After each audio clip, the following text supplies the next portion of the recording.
News. The death of 2 migrant children while in U.S. custody has forced the Homeland Security Department to examine its practices. Plus, the partial government shutdown created by the standoff over funding for President Trump's planned border wall enters its 2nd week. The CBC's Ron Charles has the latest from Washington.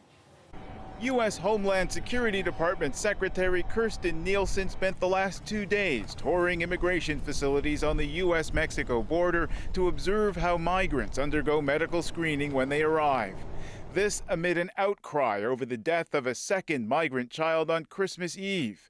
Nielsen had announced more intense medical screening for all migrant children and called in the U.S. Coast Guard Medical Corps to help with what she calls a humanitarian crisis. Community organizations that work with migrants describe their detention conditions as grim.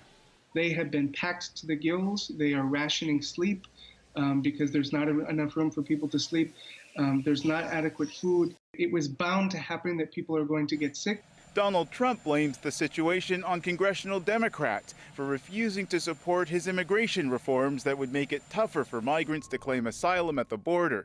Tweeting today, any deaths of children or others at the border are strictly the fault of the Democrats. Suggesting current immigration policies encourage migrants to keep coming, he goes on, if we had a wall, they wouldn't even try.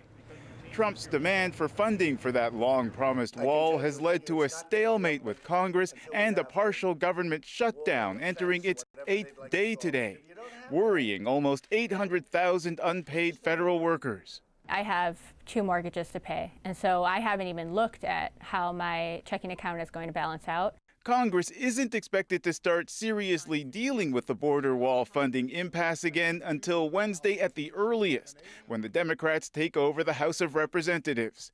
That would be day 12 of the shutdown. Ron Charles, CBC News, Washington. A Canadian convicted of drug smuggling in China is getting a retrial.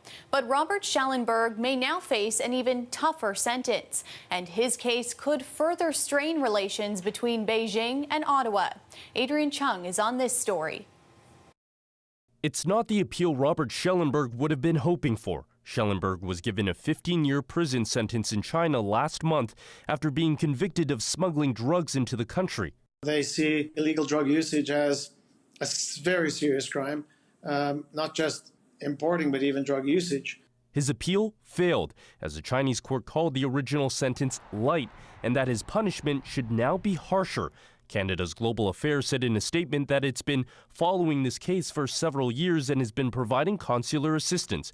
But legal experts say the case is suspicious. In 2017, for example, only 2% of criminal cases were sent back for retrial upon appeal. The other ones were all decided by the appeals court directly. So it is very unusual to send this back for retrial. Instead, some analysts say this is retribution from China. Huawei executive Meng Wanzhou was arrested by Canadian officials earlier this month. It was at the request of the U.S., which accuses her and the Chinese conglomerate of fraud. Since then, 3 Canadians have been detained in China. We're basically standing alone with some help from the United States. That's the challenge for us right now. And we feel that pressure from China, and they have so many ways they can hurt us if they choose. Chinese officials invited foreign media to cover the Schellenberg hearing.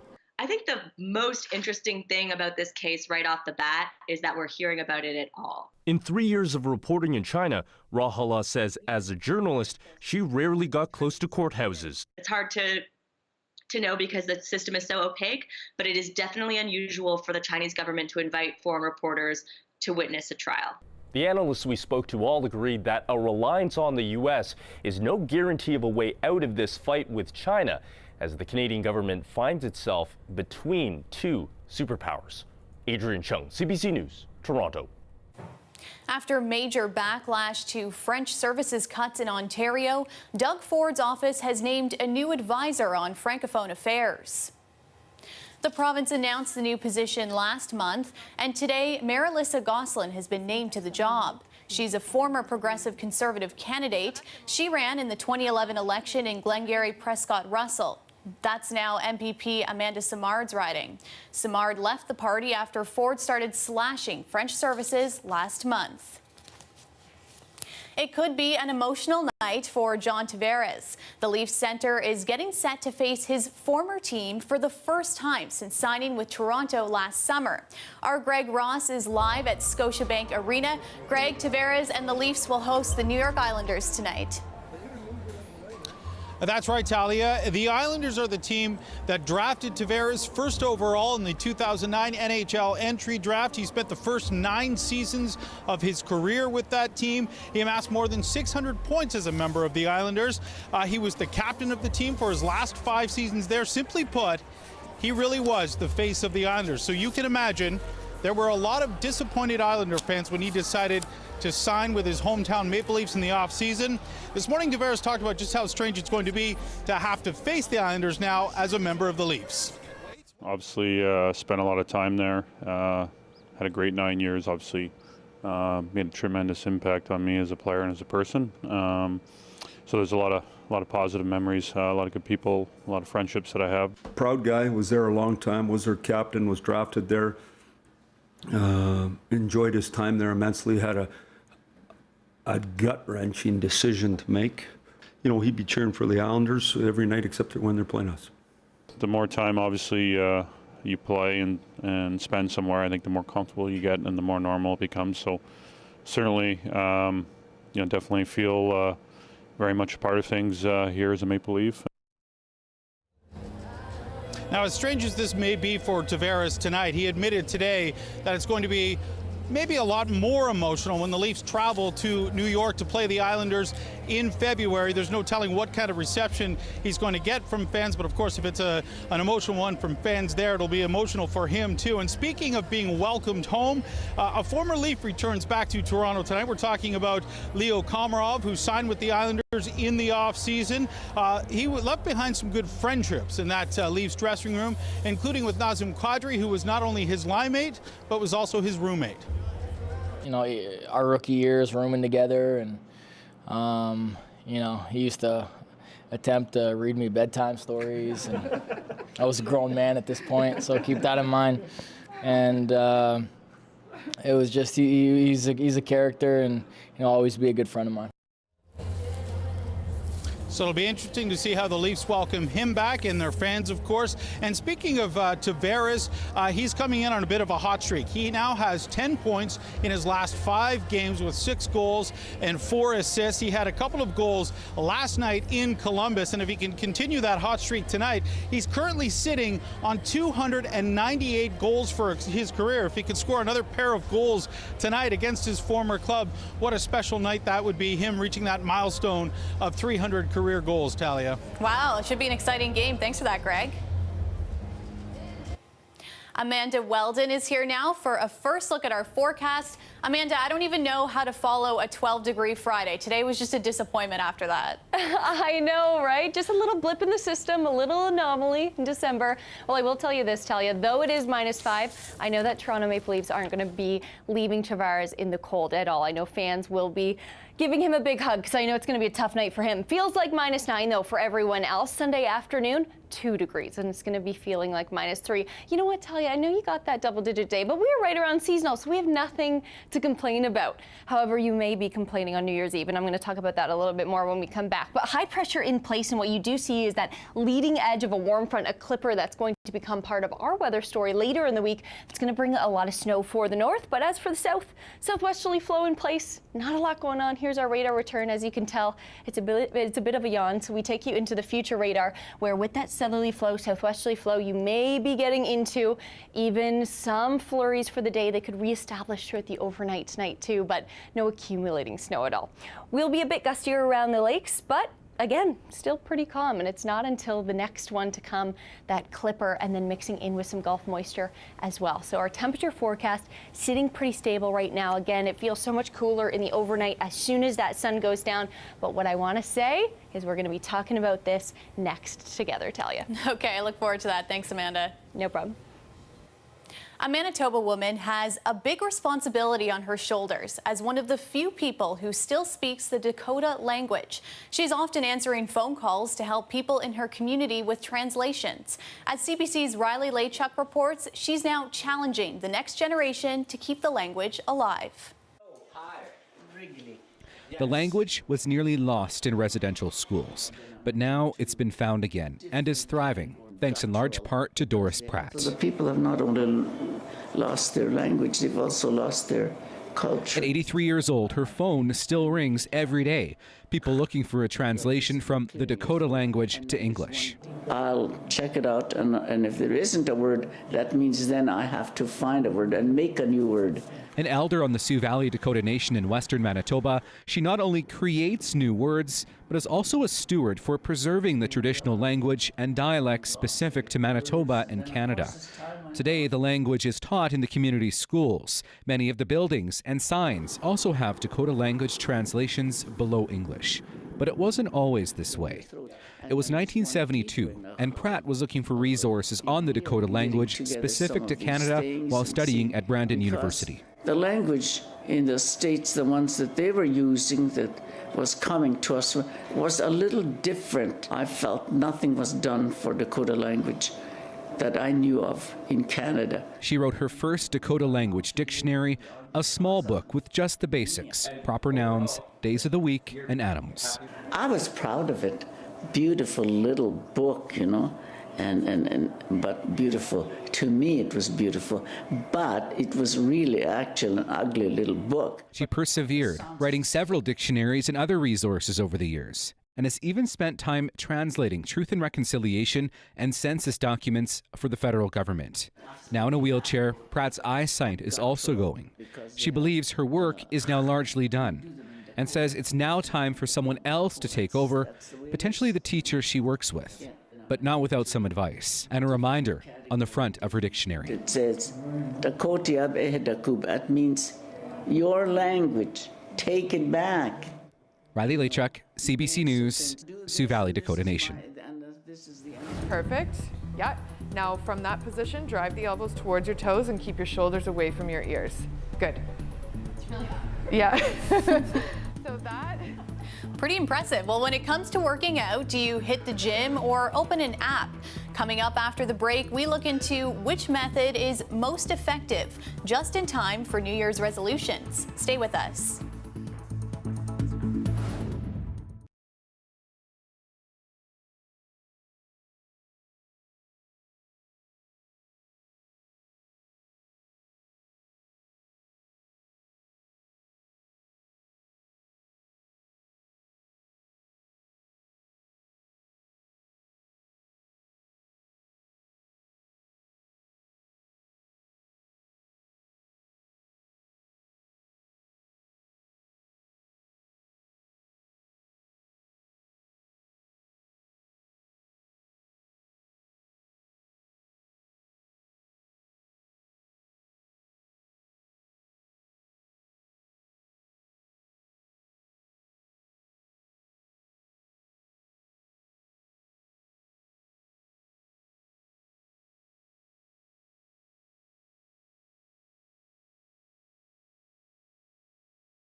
The new year is right around the corner, and so are the resolutions. One of the most common ones is getting into shape. And with the rise of online fitness videos, it's never been easier. But are online trainers better than the real thing? The CBC's Natalie Nanowski takes a look at some of the pros and cons to help you figure out what's right for you. Whether you're looking to bulk up or trim down, there's so many ways to do it. Instagram and YouTube makes it easy to follow your fitness influencer online, and their videos and apps helps you get their workouts with just a click of a button. Thank you for tuning into my channel. Alicia Bell is a bodybuilder and trains all of her clients through online videos. Virtually, you can work out anytime, any place, anywhere, and it's not about my schedule, it's about your schedule. That flexibility enables anyone, anywhere to get her program. I have clients in Asia, clients in America. It's kind of everywhere. And you don't need to be in a gym like this to work out. Like, you virtually just need a pair of shoes, and then I can design a full body workout. For Brie Muno, many of her clients find her online, but she prefers to train in person, preventing injuries by making adjustments along the way. Great. You start by bending at the knees, keeping the chest upright, keep your chin upright and look forward. You're going to keep the core engaged and slowly bend through the knees while driving the knees apart. The biggest part of having a personal trainer is developing that relationship, developing that trust, and that level of comfort that holds you accountable when you show up to the gym. Both women agree that there are some key things to consider when deciding which way to go. If you are an accountable person where you're very internally driven, internally motivated, and you can follow a plan, and you're open to following a plan, and you're open to taking somebody's advice, online personal training is definitely for you. If you're a beginner, definitely looking to work with a fitness professional one-on-one, because that person is going to be able to tell you a little bit more about your body. Whether you choose in-person or online, the important takeaway in all of this is to do your research and to find a trainer and a program that works for you. Natalie Nanowski, CBC News, Toronto. Canadian novelist Margaret Atwood was honored this morning in the UK. She was named to the Order of the Companions of Honor for her service to literature. The prestigious honor is restricted to 65 people at any given time. It recognizes those who have made a major contribution to the arts, science, medicine, or government. Previous recipients include actress Dame Maggie Smith, Lord Coe, Stephen Hawking, and Desmond Tutu. As 2018 comes to an end, we've been looking back at some of the top stories that shaped this year. And as we head to break, Chris Glover takes a look at the month of May. I just saw some of the pictures myself that came from television this morning, and I was, mystified as to how the car ended up there. It's a mystery that has yet to be solved. Who hung a car from the Leaside Bridge? The Honda Civic was spotted dangling from the overpass early on May 2nd. Originally, police thought it was part of a movie shoot, but that was not the case. And it took fire crews a few hours, but they managed to get it down.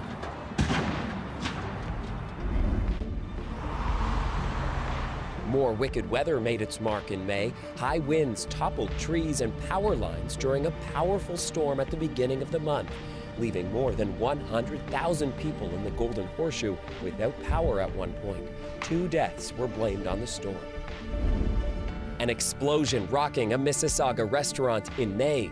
The bomb was set by 2 people who walked into Bombay Bell and left the explosive device in the middle of the dining room. Fortunately, nobody was killed, but a number of people were injured, and the restaurant was badly damaged. Police are still searching for suspects, but the restaurant has since reopened. She actually just came here about 1.5 years ago, and then she died today. A heartbreaking scene at Sunnybrook Stables, with a massive fire claiming the lives of 16 horses. Fire crews helped save 13 others. Only charred rubble was left, making the investigation very difficult. There were reports fireworks may have been to blame, but no definitive cause has officially been released. The Minister of Labour is seeking unanimous consent to put forward a motion. Do we agree? I heard a no. The York University strike dragged into another month. Ontario's governing Liberals introduced legislation to try and end the 2-month strike. Their attempt would prove futile, and the labor dispute would drag on. Leave your crabs in the bucket. A reasonable ask from the TTC after somebody placed the crustaceans on subway seats during rush hour, causing a commotion on the train and the perfect fodder for social media.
Work has already begun on the Yukon Striker roller coaster at Canada's Wonderland. It will be the tallest, fastest, and longest dive roller coaster in the world. It's hard work for the people building the extravagant structure, but for one Mohawk father and son duo, it's also a matter of pride and tradition. Have a look.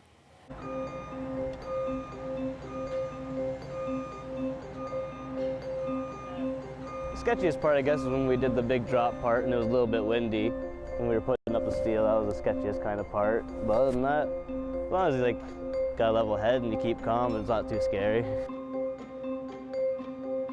Yukon Striker is going to be the longest, tallest, and fastest dive roller coaster in the world.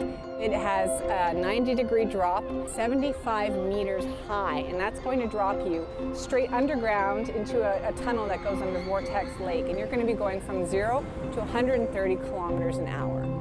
People don't always get to see the hard work that goes into this across all the trades. So the people that we have here, the men and women who are working on Yukon Striker in the rain and the snow, and you know, it's very appreciated because that's the hard work that will bring this roller coaster to life.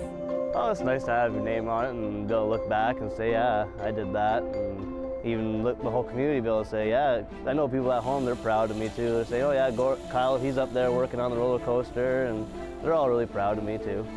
My father got into it. His father was an iron worker, so I'm a third generation iron worker. From the time I can remember, like 5, 6 years old, I was going to be an iron worker. That's what you were. I never got a chance to work with him. That makes even working with Kyle, to me, like the ultimate. We know each other pretty well, and we can kind of read each other's minds half the time, what's going on. To watch him and know he's in it is just as great to me as when I started, you know what I mean? Like the feeling, and it's going to go on, you know what I mean? And as Mohawk people, that means a lot to me. Well, it's always been a huge thing for the Mohawk people, you know, to be iron workers. It's great that there's more and more opportunity for the younger people now too, you know. I'm proud to do that, go make a name for myself outside of my community, and represent Mohawks everywhere and build up a good name for us. As soon as I can, as soon as she opens up next year, I'll definitely be on her. No, they don't really intrigue you that much, but I don't know. He says he'd rather die on a horse. Amanda Weldon is back now with our extended forecast. Amanda, I'm going to be honest with you, and this is maybe a little selfish, but I have stay inside, be cozy New Year's plans, so I don't really care if it's raining. Those are perfect plans. Yeah, those are perfect plans. We're going to talk about why. And I want to say, we're not on too much of a temperature roller coaster coming up either, so that's good. Sunday evening, -1. We will be fluctuating just slightly. And I just want to remind you, if you're just tuning in now as well, you could be getting into some flurries throughout the day on Saturday, in the overnight, or rather today, and then as well into Sunday, just because of southwesterly flow. So let's get into the nitty-gritty of the next one to come, the messy system for New Year's Eve. It won't just be confetti flying around. It might even be flurries and snow, and as well some rain. Depends on where you are. That warm front lifts on through. This is a clipper, actually, an Alberta clipper coming on through, mixing in with a bunch of Gulf moisture. Those air masses mix together, and they really create some weather magic. But if you've got the party dress on, you may not think it's quite magical. So Monday, we are going to be seeing this system track on out. It's going to be a bit milder, though, so we're actually cooler after the system moves on by. But nonetheless, you're going to want to make sure that you do have the rain equipment ready, the jacket, the umbrella, because with this is going to give you some potential for some milder conditions for New Year's, but at least the rain is there.